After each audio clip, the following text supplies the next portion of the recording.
All right, so the Dolphins basically revamped their running game, which struggled so much, Davis, last season, and they ended up adding several running backs, one of which was Sony Michel, but he's no longer there.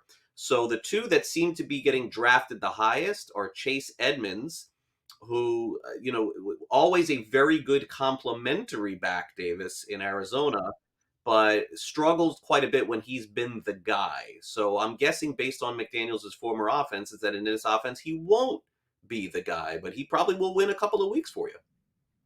I think that's probably right.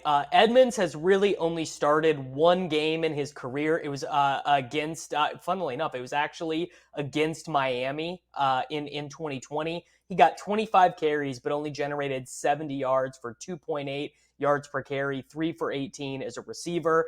I mean, this is kind of a case where I think you follow the money. Edmonds, for what his production has been on the field, got a pretty rich contract. I think $6.5 million guaranteed per year over 3 years. Like that is, which doesn't sound like a ton of money compared to what we were talking about with these wide receivers this offseason. But I would imagine they want him to be like a 15 to 18 touch per game guy. And, they kind of use Mostert and Miles Gaskin and Savon Ahmed, depending on who's healthy and who's playing well, kind of as the complimentary guy there.